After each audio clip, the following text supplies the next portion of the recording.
Ah! Oh, baby. Bébé. Oh, tu me rends heureuse, baby. Je t'aime. Allô tout le monde! On est quoi aujourd'hui? Aujourd'hui, on est juste des gens qui vont faire de leur mieux pour inspirer d'autres personnes, je pense. Ce qui veut dire, c'est qu'aujourd'hui, c'est Coach Chris, puis aujourd'hui, je suis Coach Rim. OK? Puis on est là pour Vous inspirer, vous suggérer, vous éclairer. dans vos situations d'angoisse. On a reçu vos suggestions et vos situations, vos contextes dans lesquels vous vous sentez anxieux et anxieuse et on va faire notre possible. On va vous donner notre opinion personnelle pour vous guider à travers ça puis vous aider à vous sentir mieux. Comment nous, on ferait dans ces situations-là. Let's get to it! Quoi? Première situation d'angoisse. Vas-y, baby. Je pense que c'est le sujet de l'heure, quand même très important. Le Black Lives Matter. Je pense que c'est un sujet qui peut rendre tout le monde, pas juste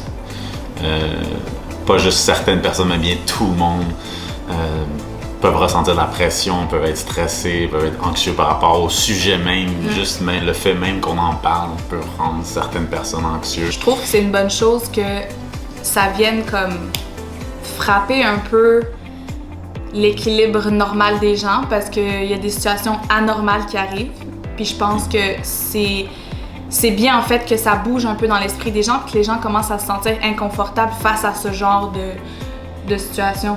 Comme, faut réveiller un peu les gens, genre. Ben, je pense que si on est inconfortable par rapport à une situation de genre, c'est justement là qu'on doit se poser des questions, tu sais. Je pense que c'est bon que ça soit arrivé dans un moment comme celui-là où on était déjà en mode introspective par rapport au COVID. Donc, c'est un bon moment de s'arrêter, de réfléchir par rapport à ça et voir qu'est-ce qu'on peut faire pour aider justement à la cause. Puis dites-vous que si ça met des gens inconfortables puis mal à l'aise, juste le fait d'en parler, imaginez-vous juste 2 secondes qu'est-ce que ces gens qui ont vécu ces traumatismes-là ont dû vivre en fait, tout simplement. Comme ça a dû être horrible déjà pour eux. Fait que nous, ça nous met inconfortable, mais eux, c'est pas juste une question d'être inconfortable, là. C'est leur... une question de vie ou de mort. C'est une question de vie ou de mort, ouais. exactement. Puis c'est là que ça devient vraiment un problème, je pense. Là. C'est... Un problème et une opportunité pour une solution aussi. Fait que, plus on en parle, plus on se sensibilise, plus on s'éduque, plus on s'informe par rapport à ça, plus on aide, plus on donne notre apport positif, mieux ça va se régler, plus rapidement ça va se régler pour tout le monde. T'sais. Faut pas rester dans notre bulle comme « Ah, ça nous rend comme mal à l'aise cette situation ». Non, justement, faut sortir de là puis voir vraiment la réalité puis les choses en face puis commencer à faire du changement. Là. Les choses qu'on peut faire, c'est qu'il y a beaucoup d'organismes, de fondations qui sont penchés sur le sujet, des manifestations. Des pétitions à signer aussi. C'est ça, des pétitions à signer. Donc, n'importe quoi vous pouvez faire, c'est bon, tu sais. Puis, ne sentez pas une pression à en faire plus que ce que vous êtes à l'aise de faire parce que ça doit être quelque chose qui vient naturellement aussi. T'sais. Du cœur surtout. Exactement. Vraiment. Fait, peu importe ce que vous êtes confortable de faire, faites-le. Faites-en pas plus qui va vous mettre vous-même pas confortable non plus par rapport à ça parce que je pense que la cause doit venir de bonnes intentions aussi. C'est important en fait de s'améliorer à tous les jours, petit à petit, avec notre rythme. Puis le but, c'est d'en apprendre. C'est pas nécessairement de sentir une pression comme « OK, je dois tout faire de façon parfaite », mais petit à petit, on commence à de plus en plus genre être conscient de la situation puis à mettre notre main à la pâte. Puis ça, c'est le plus important, je pense, à ta vie. Situation numéro 2! Numéro 2, la deuxième situation la plus actuelle, je dirais le COVID. Fait que comment gérer le stress à travers ça? Encore une fois, un bon moment pour réfléchir à nos habitudes sanitaires, humanitaires, comment on est justement dans la vie de tous les jours. Je pense qu'il ne doit pas avoir un arrêt nécessairement sur les bonnes choses que vous faisiez déjà. Peut-être un arrêt sur les choses que vous jugez qui que vous devriez changer ou vous améliorer sur. C'est un bon moment pour y penser. Mais les petites choses que vous faisiez déjà qui étaient bonnes, il faut continuer à les faire. Il ne faut pas tout arrêter, que ce soit positif ou négatif. Il faut faire le tri aussi dans nos pensées, dans nos habitudes, puis garder le bon, puis se départir des mauvaises habitudes aussi. On va pas se mentir, c'est une situation qui nous a tout angoissé. Moi, je me rappelle, au début du confinement, je pense que je perdais la tête, là, ça rappelle. Pourquoi je pense? Je perdais la tête, effectivement, je me sentais pas bien. On dirait que tout se renfermait autour de moi, mais comme il dit Chris, je pense que c'était la meilleure période de temps pour faire de l'introspection puis de se questionner sur nous-mêmes. C'est quand qu'on a la chance de comme faire pause puis s'arrêter sur tout puis juste prendre le moment de réfléchir. On est tellement dans une société où tout est rapide. Je pense que ça a fait quand même du bien au final, malgré que ça peut être une situation stressante parce que oui, il y a eu des morts, ça a affecté la planète en entier. Mais il faut toujours voir le côté positif des choses parce que dans chaque situation qui arrive, qui est comme dérangeante, perturbante, il y en a toujours du bon qui découle. Il faut toujours voir ça de manière positive. Il faut aussi ouvrir les yeux. Souvent, peut-être que c'est une question d'ouverture d'esprit où on dirige nos pensées. On ne peut pas contrôler comment on se sent puis tout ce qu'on pense à tout moment, mais on peut ensuite, comment on réagit face à ça, par contre, c'est dans notre contrôle. Exact. C'est une façon, encore une fois, de trier le bon et le mauvais et de voir le bon côté des choses par la suite. Là, mais se garder occupé et productif va vous aider à gérer tout ça en temps de COVID, clairement. Question numéro 3. Oula, ça c'est un sujet. Le sujet de la vie. C'est très paradoxal à dire. Ouais. On a reçu une couple de gens qui nous ont suggéré de parler de ça. Dans le fond, les gens se questionnent sur, la mort. Je pense qu'ils ont peur de la mort, ouais. nécessairement, de mourir. La mort, c'est un sujet qui est très, très, très tabou puis difficile à s'exprimer dessus parce que c'est quelque chose qu'on ne connaît pas en réalité, qu'on n'a jamais expérimenté puis qu'on l'expérimentera juste une fois puis que c'est comme une fatalité. C'est quelque chose qui va arriver nécessairement, fait qu'on a comme pas nécessairement de contrôle là-dessus. Chose qui peut vraiment stresser puis angoisser beaucoup de monde, dont moi. Moi, j'ai fait de grosses crises existentielles il y a quelques années, puis j'ai comme réussi avec le temps à canaliser puis à contrôler tout ça, mais ça m'arrive des fois, tu sais, avant de dormir, puis là, je suis comme... Je vais die un jour! Oh my God. Des fois, c'est weird à se le dire. C'est tellement un sujet fucked up parce que, tu sais, nous, on est là, on vit notre vie puis tout, mais c'est parce que on va mourir un jour. Puis c'est pas... Je pense pas que la mort, c'est quelque chose de négatif. Je pense que la mort, c'est aussi peut-être le début d'autre chose. Tu sais, si on voit le monde comme il est, là, OK? La nature fait en sorte qu'il y a un ordre. Puis chaque chose qui naît va mourir, mais elle se régénère, etc. Moi, je le vois un peu comme ça, genre. Je me dis que c'est quelque chose qu'on ne contrôle pas. On fait partie de la nature, puis la nature nous veut comme ça. Si on se penche sur la mort, puis qu'on se dit « My God, comment on va mourir? Est-ce qu'on va mourir noyé, brûlé, assassiné? » Oui, là, ça fait peur, mais la mort en tant que telle, mourir, je pense pas que c'est quelque chose de négatif, en fait. C'est quelque chose de naturel, puis c'est quelque chose qu'on peut pas éviter. Donc, je pense que moi, personnellement, comment je deal avec ça, c'est que tout le temps, avant cet événement-là, je vais le vivre de la manière que je veux la vivre. Je vais m'arranger pour être heureux pendant ce moment-là. Puis quand ça va arriver, je peux pas nécessairement décider. Je peux contrôler à un certain point. Je peux pas me mettre dans des situations qui vont faire en sorte que je risque de mourir plus rapidement. Je pense que personne ne veut s'arranger pour ça, à moins que ce soit ça. T'es dans une relation avec moi, t'as des chances de mourir, mon amour. Fait que je pense que c'est juste une question de comment tu vois ça. Tu peux faire plein de parallèles. Des fois, moi, j'aime beaucoup faire des métaphores, des parallèles par rapport à une situation pour pouvoir t'aider à mieux comprendre un autre. Essaye de te donner une perspective par rapport à ça. C'est comme jouer un jeu. Il y a des bonnes chances que tu perdes. Fait que, est-ce que tu vas jouer ton jeu à penser à comment tu vas perdre?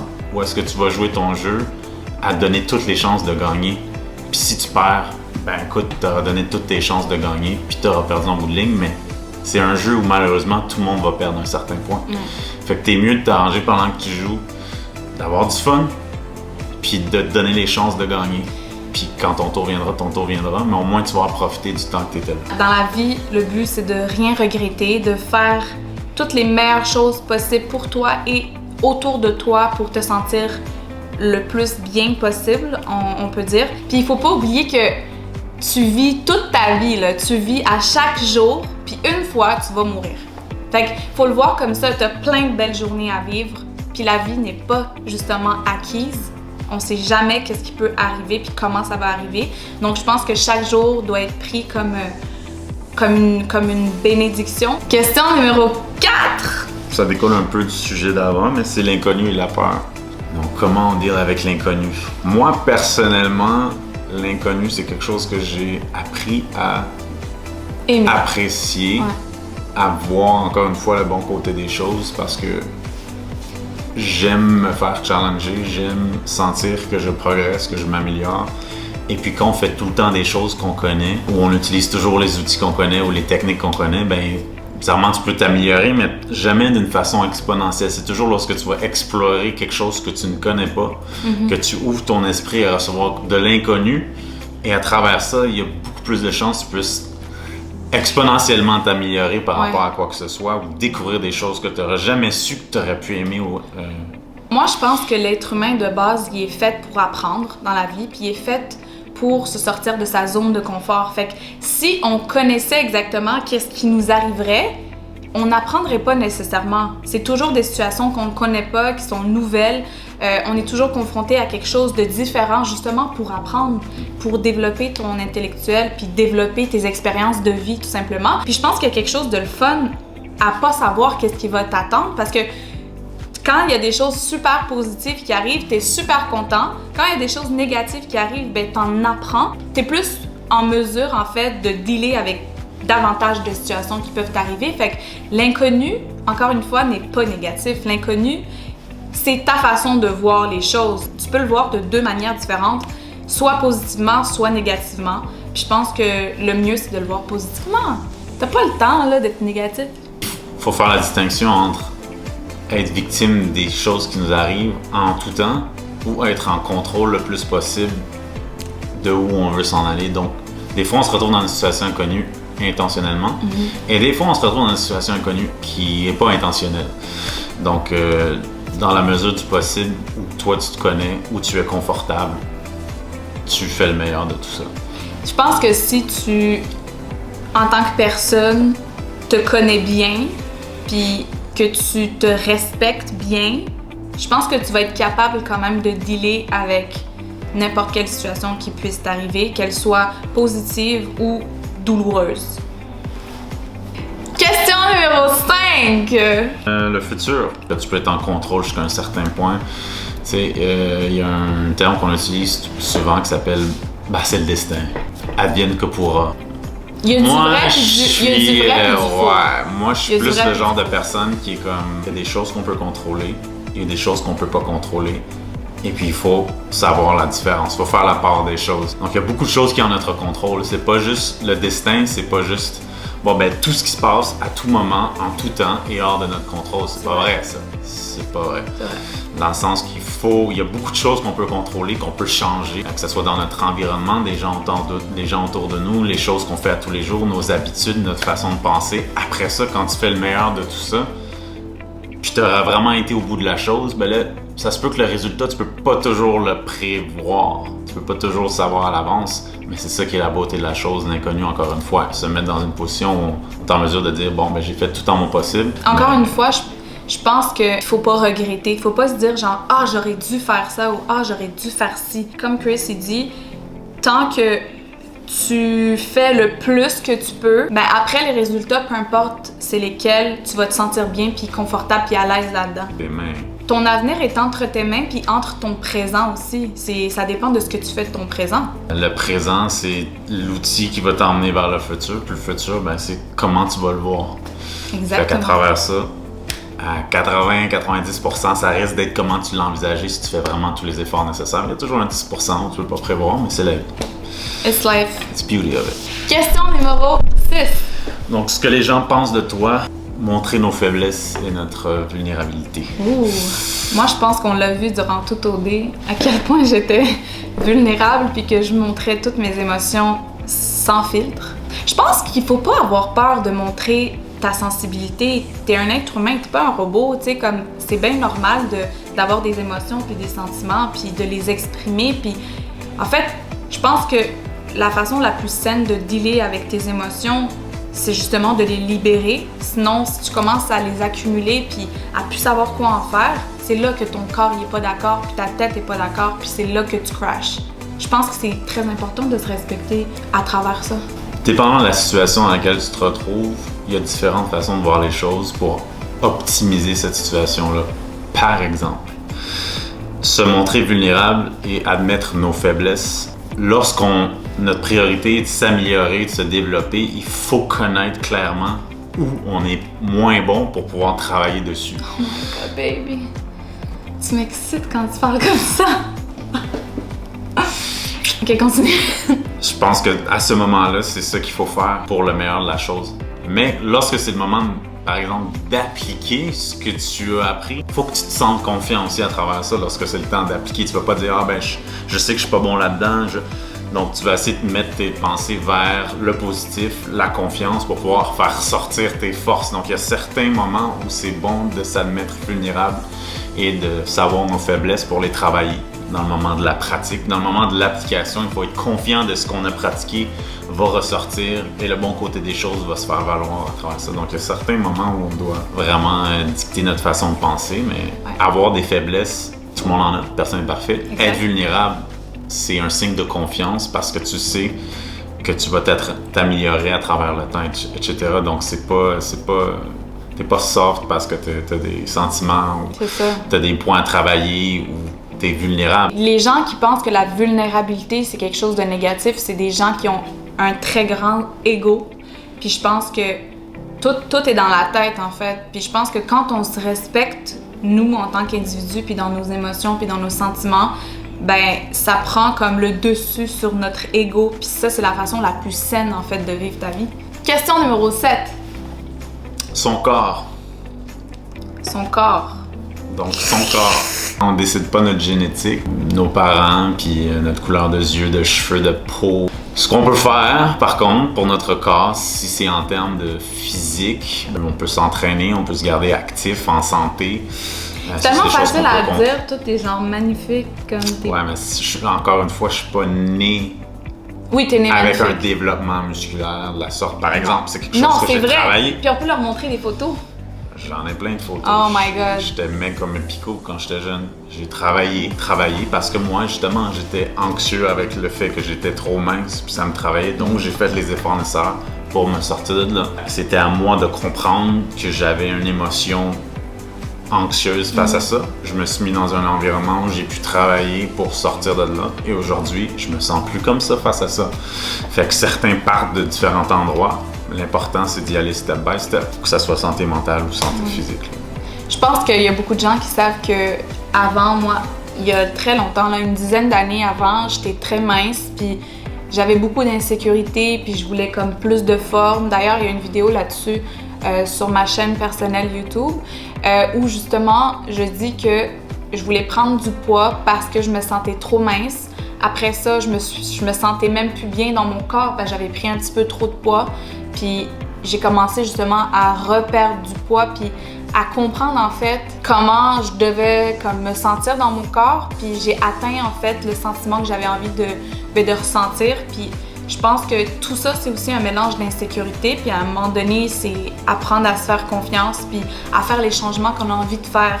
Puis pas se fier à l'idée des gens, parce que moi, je me suis trop longtemps fiée à qu'est-ce que les gens pouvaient penser de moi. Je me suis laissée aller à travers plein de sortes de changements qu'au final, c'était même pas bon pour mon corps. Puis une fois que j'ai compris pour moi qu'est-ce que c'était que le bien-être, puis être dans mon corps, ben j'ai commencé à me sentir vraiment heureuse. L'important par rapport à ça, si on commence, peu importe où vous commencez, c'est de garder votre champ de mire, votre ligne de direction à vous.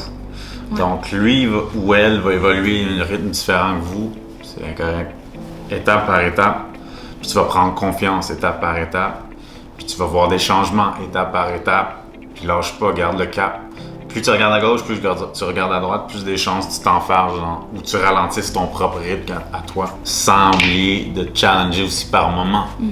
Faut pas nécessairement aussi, si tu juges que tu peux améliorer ta cadence, mais vas-y. Exactement. C'est pas juste de se dire qu'il faut s'accepter puis that's it, t'sais. Comme s'il y a des choses que tu veux vraiment améliorer puis c'est possible, do it.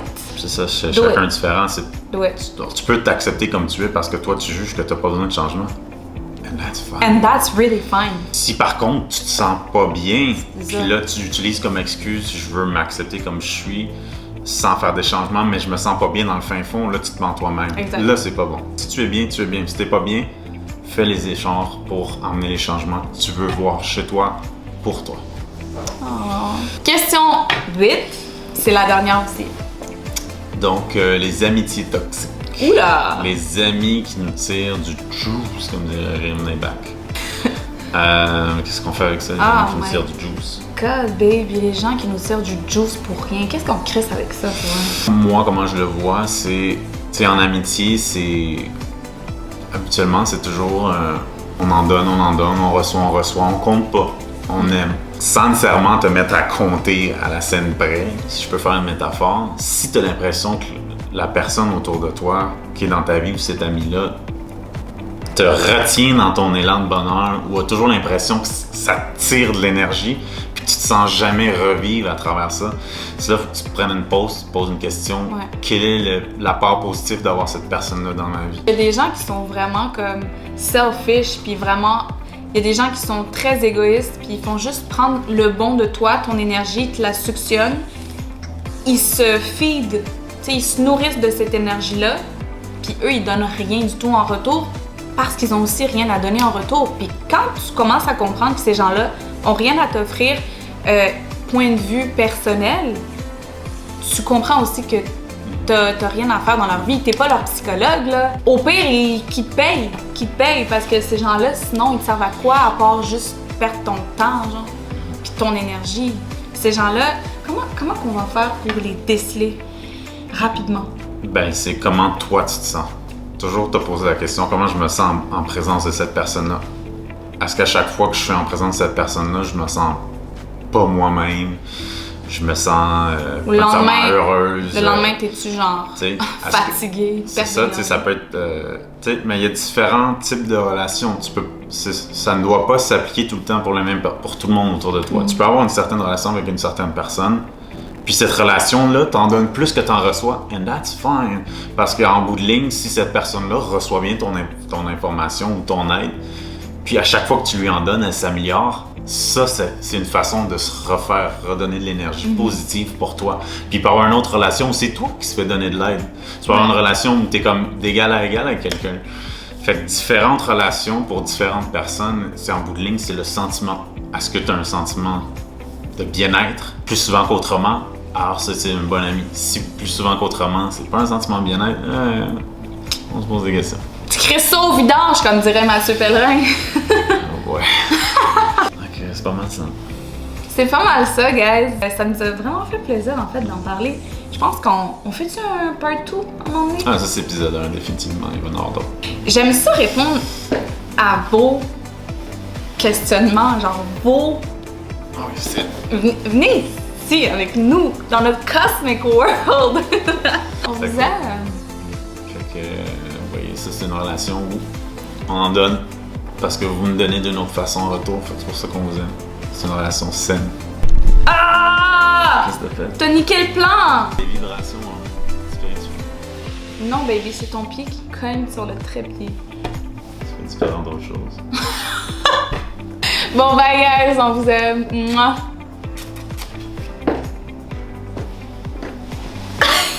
Petit cochon. Toi, petit cochon.